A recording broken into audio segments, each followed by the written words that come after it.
ہم اپنا آج کا سبق شروع کرتے ہیں۔ اعوذ باللہ من الشیطان الرجیم، بسم اللہ الرحمن الرحیم۔ اللہ نور السماوات والارض مثل نورہ کمشکاة فیہا مصباح المصباح فی زجاجہ الزجاجة كأنها كوكب دري يوقد من شجرة مباركة زيتونة لا شرقية ولا غربية يكاد زيتها يضيء ولو لم تمسسه نار نور على نور يهدي الله لنوره من يشاء ويضرب الله الأمثال للناس والله بكل شيء عليم۔ اللہ نور نور السماوات آسمانوں، والارض اور زمینوں۔ اللہ نور السماوات والارض، اللہ آسمانوں اور زمینوں کا نور ہے، اللہ آسمانوں اور زمینوں کا نور ہے۔ یہ جو آیت ہم پڑھنے لگے ہیں، مفہوم اور تشریح کے اعتبار سے کافی مشکل آیت ہے۔ اس کا حتمی مفہوم وہ تو اللہ رب العزت کی ذات ہی جانتی ہے، تو بہرحال انسانی سمجھ کی حد تک کچھ تھوڑی بہت اہل علم حضرات نے اس کی تشریح کی ہے، تو وہ بھی میں عرض کیا جاتا ہوں۔ پہلا جملہ ہے کہ اللہ آسمانوں اور زمینوں کا نور ہے۔ نور کہتے ہیں ایسی چیز کو جو از خود سے روشن ہو، جس کا وجود از خود سے ہو، جس کی روشنی از خود سے ہو، اور پھر آگے وہ اوروں کو بھی روشن کرے اور اوروں کو بھی وجود بخشے، اوروں کو بھی روشن اور اوروں کو بھی وجود بخشے۔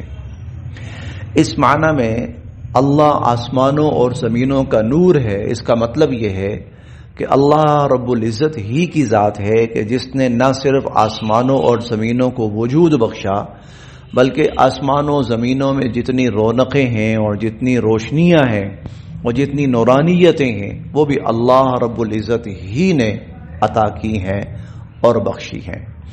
اسی لیے بعض حضرات نور ویسے مصدر ہے، اور اس مصدر کو اس میں فاعل کے معنی میں لیتے ہیں، یعنی منور کے معنی میں لیتے ہیں کہ اللہ آسمانوں اور زمینوں کو روشنی بخشنے والے ہیں، نور بخشنے والے ہیں۔ اللہ نور السماوات والارض، آسمانوں اور زمینوں کو وجود بخشنے والے اور آسمانوں اور زمینوں کو رونقیں اور روشنیاں بخشنے والے اللہ رب العزت ہیں۔ ایک بات اور بھی ہے، قرآن کریم میں عموماً آسمانوں اور زمینوں کا جو لفظ بولا جاتا ہے، اس سے مراد پوری کائنات ہے، اس سے مراد پوری کائنات ہے۔ اللہ رب کو کہ آسمان و زمین پوری کائنات کے مقابلے میں بہت معمولی حیثیت رکھتے ہیں، لیکن اللہ رب العزت عموماً جو گفتگو فرماتے ہیں وہ آسمانوں اور زمینوں کے حد تک، کیونکہ انسانی عقل کو سامنے رکھتے ہوئے، اسی لیے مراد اس سے پوری کائنات۔ گویا پوری کائنات میں جہاں کوئی روشنی ہے، نور ہے، جہاں کوئی رونق ہے، وہ اللہ رب العزت کی عطا فرمائی ہوئی ہے۔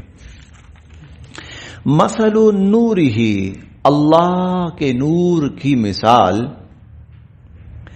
کمشکات، جیسے ایک طاق ہے، طاق، جیسے ایک طاق۔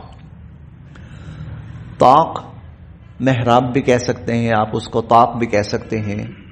یہ دیواروں کے اندر جو چھوٹے سی وہ کھڑکی سی بنی ہوتی ہے، دیہاتوں میں اس کا رواج بہت زیادہ ہے، لیکن شہروں میں اتنا نہیں، لیکن دیہاتوں میں اس کا رواج بہت زیادہ ہے۔ اور وہ خاص طور پر طاق یا محراب بنایا جاتا تھا تاکہ اس کے اندر لالٹین وغیرہ، کوئی دیا وغیرہ رکھا جائے، اور اس کی پھر روشنی جو ہے وہ دائیں بائیں پھیلتی رہے۔ مثل نور ہی، اللہ کے نور کی مثال، کمشکات، جیسے ایک محراب ہے، جیسے ایک طاق ہے، فیہا اور اس طاق میں، اس محراب میں، مصباح ایک چراغ ہے، اس میں ایک چراغ رکھا ہوا ہے۔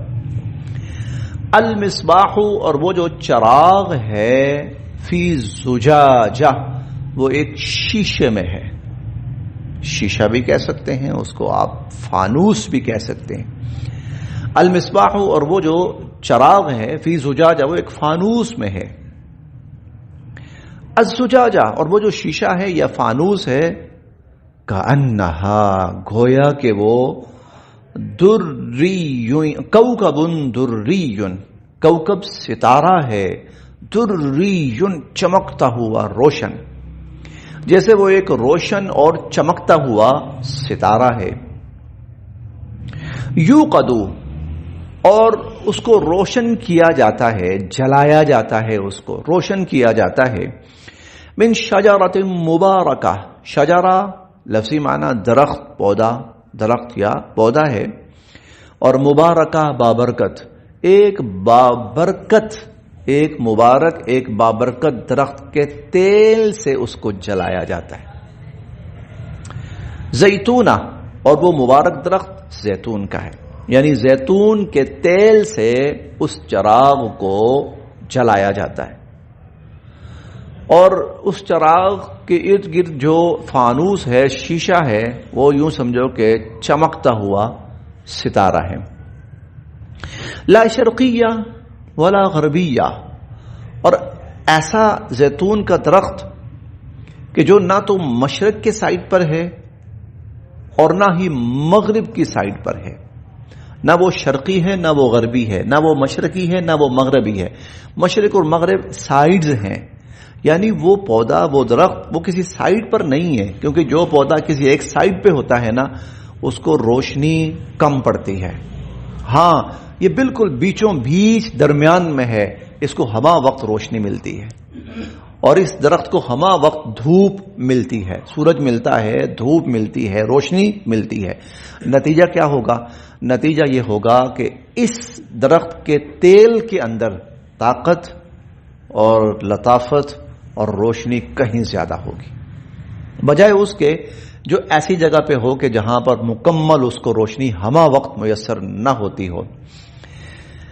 یکادو قریب ہے، یکادو قریب ہے، زیتھا کہ اس کا جو تیل ہے، یضیء وہ خود ہی اس چراغ کو روشن کر دے، وہ خود ہی اس چراغ کو روشن کر دے، ولو اگرچہ لم تمسسہ نہ پہنچے اس کو نار، آگ، یعنی وہ اس قدر لطیف ہے اور اس قدر وہ روشن ہے کہ وہ چراغ کو خود ہی روشن کر دے، چاہے اس کو آگ نہ بھی لگے۔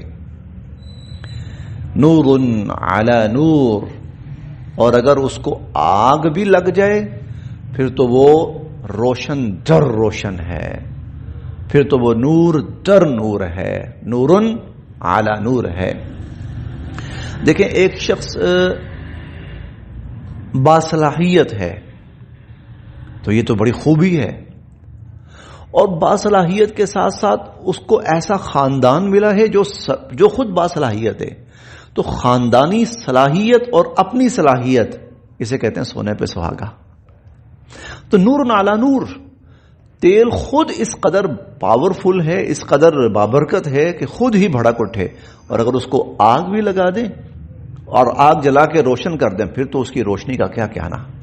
نور علی نور یہدی اللہ، اللہ ہدایت دیتے ہیں، لنور ہی اپنے نور کی، من یشاء جس کو چاہتے ہیں، اللہ جسے چاہتے ہیں اپنے نور کی ہدایت دیتے ہیں، وَيَضْرِبُ اور بیان فرماتے ہیں، اللہ اللہ الامثال مثالیں، للناس لوگوں کے لیے، اور اللہ لوگوں کے لیے مثالیں بیان فرماتے ہیں، واللہ اور اللہ بکل شیء علیم ہر چیز کے بارے میں جاننے والے ہیں۔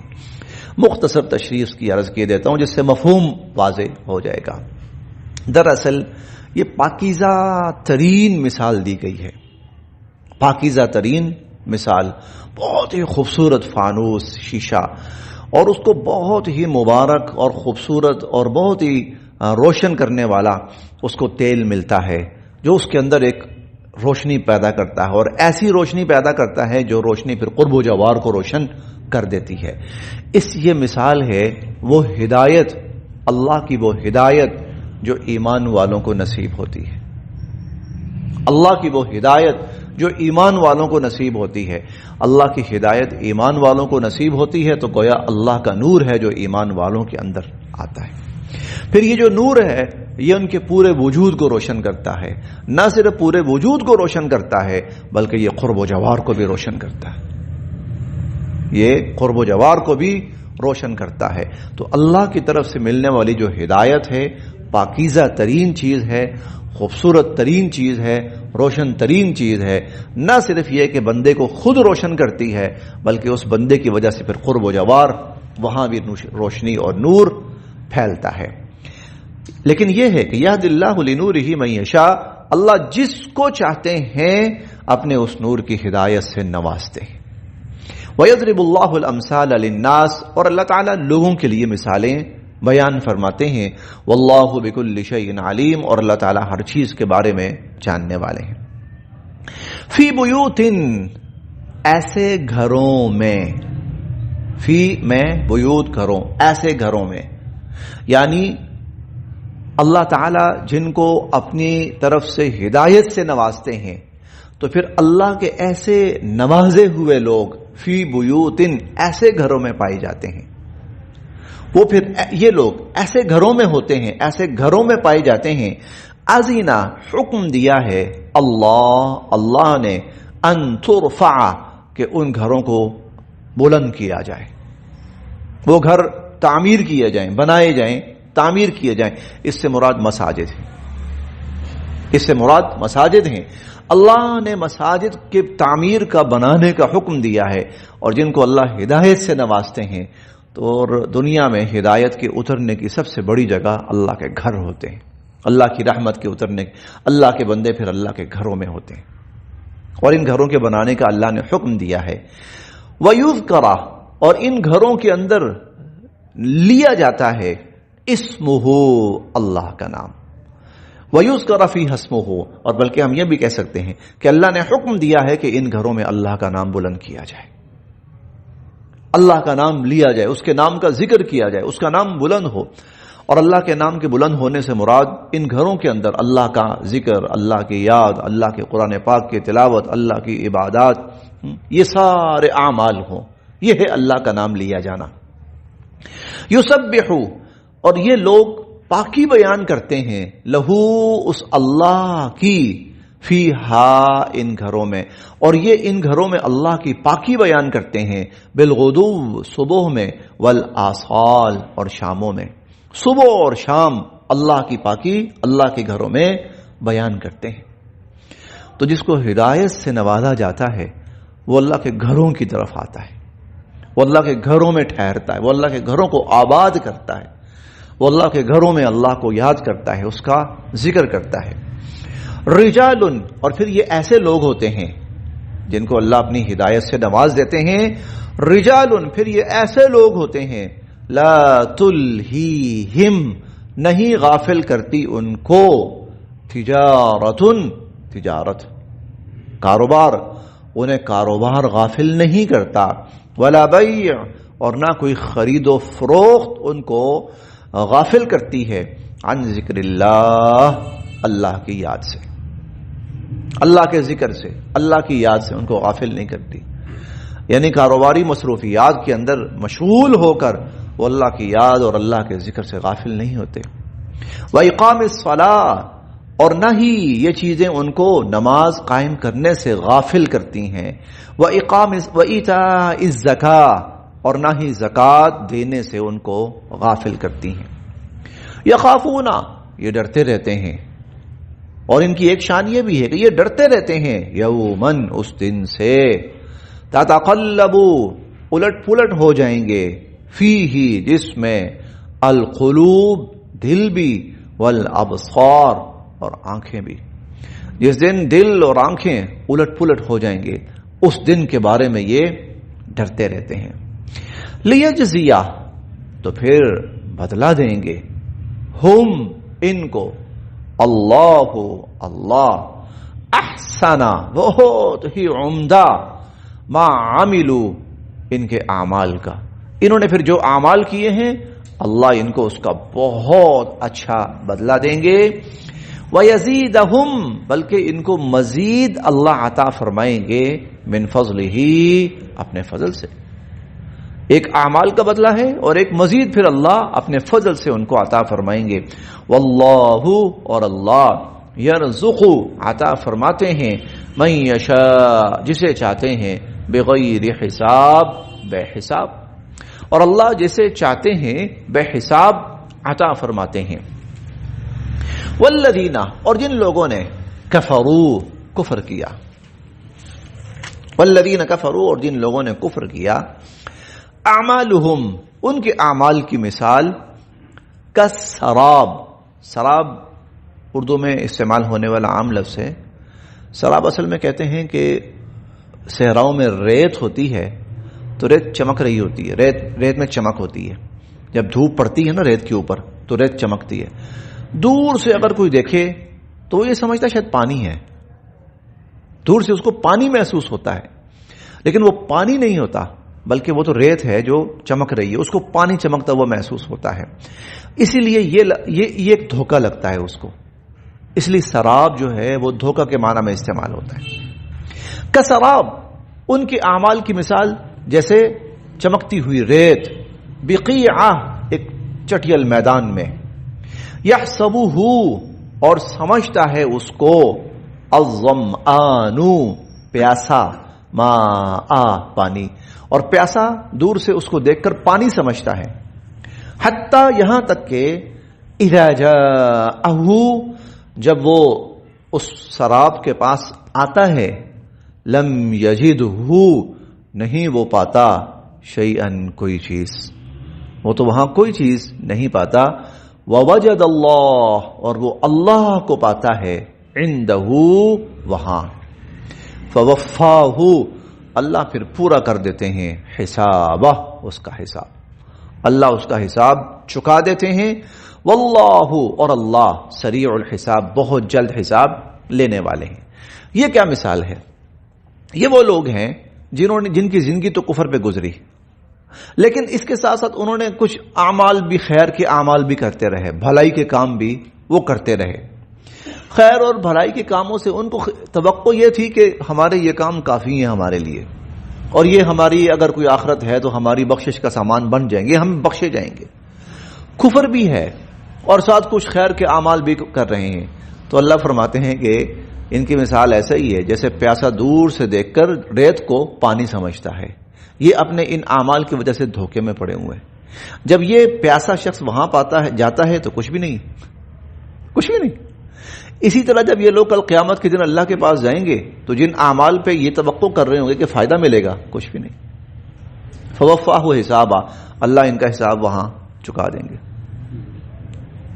یہ وہ لوگ کہ جن کے پاس چلو کوئی خیر کا عمل تھا، ایمان نہیں تھا، کوئی خیر کی بھلائی کی چیز تھی اور اس پر توقع کیے بیٹھے تھے، فرمایا آخرت میں کچھ نہیں ملے گا ان کو، کیونکہ یہ حالت کفر میں دنیا سے گئے.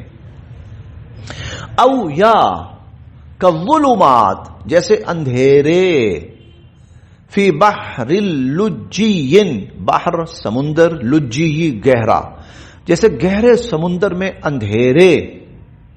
یغشاہ، اور پھر چھائی ہوئی ہے اس کے اوپر، موجن، پانی کی لہر، من فوقہ، اور اس کے اوپر موجن، ایک اور لہر ہے، من فوقہ، اور اس کے اوپر سحاب، بادل ہیں، اس کے اوپر بادل ہیں. بادل کا اندھیرا، بادلوں کے اندھیرے کے نیچے ایک لہر کا اندھیرا، اس کے نیچے دوسری لہر کا اندھیرا، پھر سمندر کے اندھیرے. ظلمات، اندھیرے ہی اندھیرے ہیں، بعضھا فوق بعض، ایک کے اوپر ایک، ایک کے اوپر ایک، اندھیرے ہی اندھیرے ہیں۔ یہ مثال بیان ہو رہی ہے ان لوگوں کی حالت کفر بھی ہے، نفاق بھی ہے، اور اوپر سے کوئی خیر کا عمل بھی نہیں ہے۔ پچھلی مثال تھی کہ جن کے پاس خیر کا کوئی نہ کوئی عمل ہے، اور یہ تو وہ ہیں کہ جن کے پاس سرے سے خیر کا کوئی عمل ہی نہیں ہے۔ کفر الگ ہے، نفاق الگ ہے، بدکاریاں برائیاں وہ الگ ہیں۔ ظلمات بعضها فوق بعض، اندھیروں پر اندھیرے ہیں۔ اذا، جب، اخرجا، نکالے، یدہ، اپنا ہاتھ، اتنے اندھیرے ہیں کہ اگر اپنا ہاتھ آگے لائے، لم یقد یراہا، تو وہ اپنے ہاتھ کو بھی نہ دیکھ سکے۔ پہلا تو تھا اس کو دور سے چمکتا ہوا کچھ نظر آتا ہے، یہ ایسے اندھیروں میں ہے کہ جس کو اپنا ہاتھ سجھائی نہ دے، کہتے ہیں نا ہاتھ اندھیرا اس قدر کہ ہاتھ سجھائی نہ دے، تو اس کو اپنا ہاتھ دکھائی نہ دے۔ ومن، اور جس کے لیے لم یجعل اللہ، جس کو نہ دیں اللہ تعالی، لہو نور، نور یہ ایمان ہے، نور سے مراد ایمان، جس کو اللہ ایمان کا نور نہ دیں اور ایمان کی روشنی نہ دیں، فما لہو، پھر نہیں ہے اس کے لیے من نور، کوئی روشنی، پھر اس کے لیے کوئی روشنی۔ حالانکہ ہو سکتا ہے کہ وہ ایسی جگہ پہ ہو کہ جہاں بظاہر دیکھنے میں اس قدر لائٹ اور اس قدر روشنی ہے کہ شاید آپ کہہ سکتے ہیں کہ سورج کی روشنی کے برابر روشنی ہی کیوں نہ ہو، لیکن اللہ کے ہاں یہ اندھیروں میں ہے۔ کفر، نفاق، شرک، بدعات، گناہ، فسق و فجور، اندھیرے ہی اندھیرے۔ اس کے پاس وہ نور نہیں ہے جس کی اللہ کے ہاں ویلیو اور حیثیت ہے، اور وہ ایمان کا نور ہے۔ اب ایمان کا نور اس کے پاس نہیں ہے، لہذا اس کے پاس صرف اندھیرا ہے، اور اندھیرے ہیں تو اس کا حساب صرف جہنم ہے۔ بس جی یہاں تک۔